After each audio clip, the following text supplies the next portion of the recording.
I think, the South in general has been an influence. I'm a huge fan of, a bunch of Southern rock bands, the Allman Brothers and Leonard Skinner and 38 Special, a bunch of bands that kind of have that sound. And I think Birmingham, for me, it's in all the songs because I was born and raised there.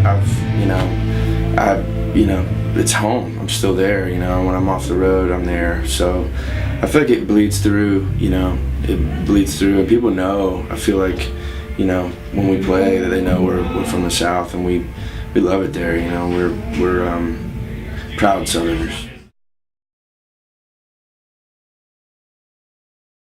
I've always tried to write from like an honest place, and I feel you can only sing about what you know about, and I think I learned that early on. I wrote a bunch of really bad songs from the time I was probably 12 to the time I was, I've written some pretty bad ones in recent history, but I try to weed those out.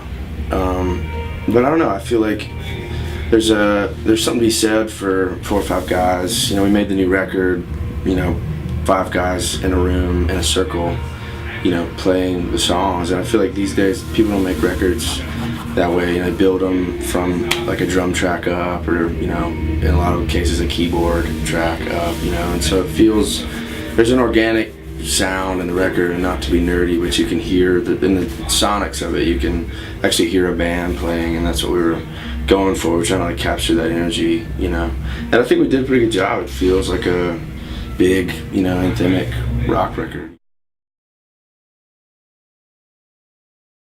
I think I just learned that, you have to do everything yourself, I started, when, the band broke up, we got dropped from the label, and I kind of had a choice, I was like, I can either pick up the pieces and do all this myself and try to assemble a team around me, whether it's band or management or an agent or whatever, but people to help you, but at the end of the day, it's your thing, and you have to drive, and I actually like it a lot, I think, it's a lot of responsibility with it being your name and, your brand, so to speak, but I think these days you have to kind of own it, there's not really any other way to do it, and we're, I'm just excited to be able to make music for a living.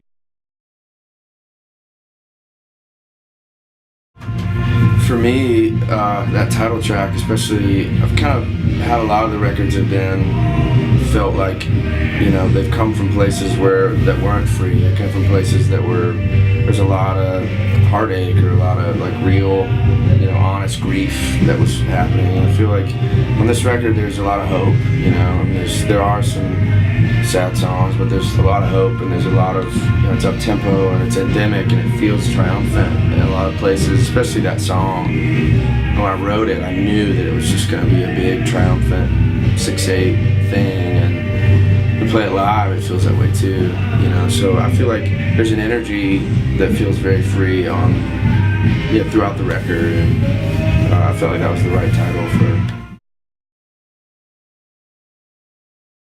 Yeah, I was it was a couple of years ago. That song is probably 2 years old or so.